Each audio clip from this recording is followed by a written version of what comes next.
पीऊंगी। Economics के professor ने तो दिमाग का दही कर दिया। Same year.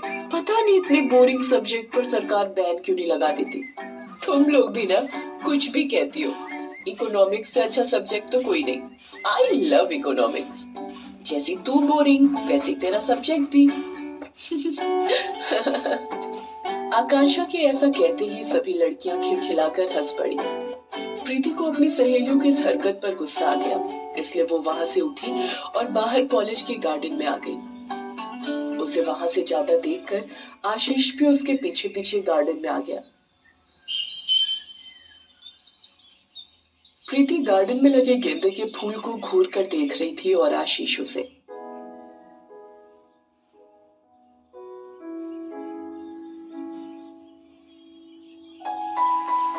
ओह, कितनी खूबसूरत है ये।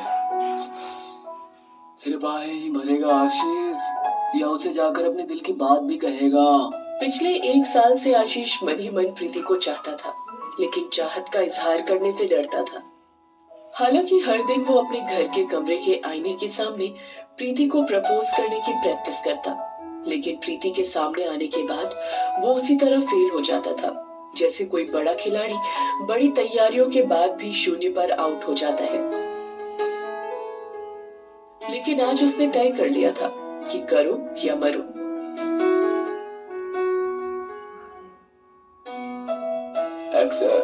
Excuse me. आशीष तुम? हाँ कहो ना।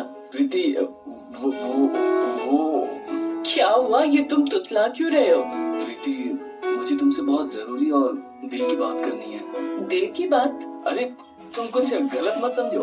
मैं मुझे इकोनॉमिक्स के नोट्स चाहिए। आशीष की बातों को सुनकर प्रीति मुस्कुरा दी और उससे कहा, आशीष नोट्स मांगना, दिल की बात तो नहीं। बोलो क्या कहना चाहते हो? प्रीति, मैं नहीं जानता कि तुम्हारी नजरों में मेरी क्या अहमियत है, पर मेरे लिए पूरी दुनिया हो तुम। मैं तुम्हें प्यार करता हूँ। कितना करता हूँ ये तो पता नहीं, लेकिन इतना पता है, शायद मैं तेरे बिना नहीं रह पाऊँ। शायद? I mean 100%। मैं तुम्हारे लिए कुछ भी कर सकता हूँ प्रीति। उसकी बात सुनकर प्रीति एक बार फिर से खिलखिलाकर हंस पड़ी और कहा, मुझसे प्यार करने पर 100% मरने के चांसेस है तेरे।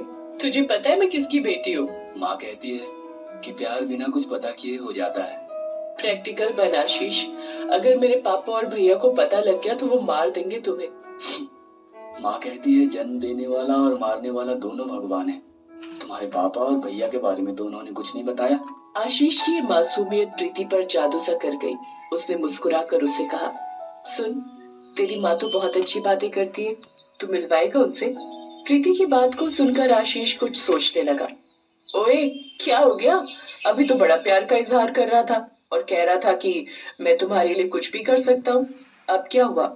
प्रीति की बातों का आशीष ने कोई जवाब नहीं दिया। उसने उसे अपनी बाइक पर बिठाया और अपने किराए के छोटे से कमरे में ले गया।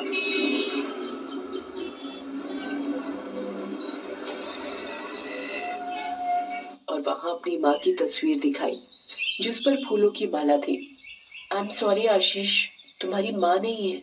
मैं 9 साल का था तब माँ मुझे छोड़कर चली गई भगवान के पास, जहाँ पहले से मेरे पापा थे। तब से खुद को संभाला है मैंने। माँ को देखकर और माँ की बातों को याद कर आज भी कॉलेज के बाद रेस्टोरेंट में काम करता हूँ। उसी कमाई से अपनी पढ़ाई भी कर रहा हूँ, लेकिन कभी कभी बहुत अकेला लगता है प्रीति, बहुत अकेला। ये कहते कहते उसकी आंखें भर आई। आशीष, आई हेट टीयर्स रे। उसकी बातों को सुनकर आशीष खिलखिलाकर हंस पड़ा और उस दिन प्रीति के दिल में भी आशीष के दिल की तरह ही प्रेम का बीज लग गया। फिर क्या, फिर तो वो दोनों चाहते कि हमेशा साथ रहे, लेकिन ये संभव तो नहीं था। दोनों चोरी छिपे मिलते, कभी पार्क में तो कभी रेस्टोरेंट में, तो कभी किसी दोस्त के घर। वे दोनों घंटों मोबाइल पर बातें भी किया करते। आशीष, लगता है पापा और भैया आ गए हैं, मैं फोन रखती हूँ, बाय। आशीष अपनी बाइक में भी उसे शहर में घुमाता, लेकिन वो कहते हैं ना, इश्क मुश्क छिपते नहीं। प्रीति के पापा जो शहर के मेयर थे और समाज और राजनीतिक गलियारों में उनकी अच्छी खासी बैठ थी, उन्होंने उन दोनों को एक बार बाइक पर घूमते हुए देख लिया। अपने से बहुत ही मामूली हैसियत वाले लड़के के साथ अपनी बेटी के संबंधों का पता चलने पर उनका पारा 7वें आसमान पर पहुंच गया। प्रीति, तुम पापा की बातों का कोई जवाब क्यों नहीं दे रही हो? कौन था वो लड़का जिसके साथ तुम बाइक में घूम रही थी? अरे भाई, मैंने बोला ना, वो बस साथ में पढ़ता है, ऐसी वैसी कोई बात नहीं है। झूठ झूठ झूठ! तुम जिस तरह उस लड़के के साथ बाइक में बैठी थी, उसे देखकर कोई भी कह सकता है कि तुम दोनों के बीच दोस्ती नहीं, उससे कहीं ज्यादा है।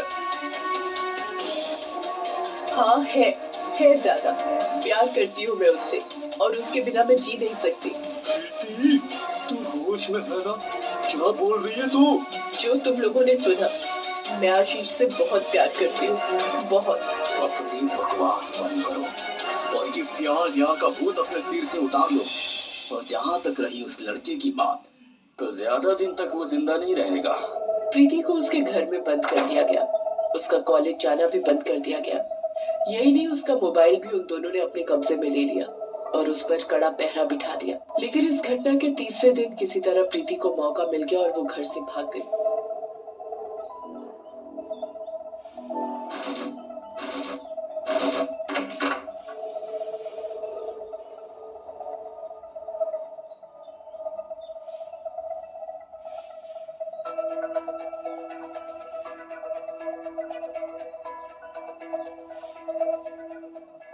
और उसके अगले दिन उन दोनों ने दूसरे शहर में जाकर शादी कर ली और वहीं रहने लगे।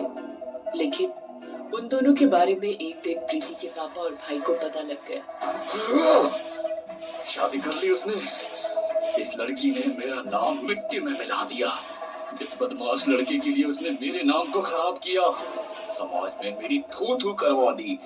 मैं उस लड़के को जिंदा नहीं छोड़ूंगा, जिंदा नहीं छोड़ूंगा।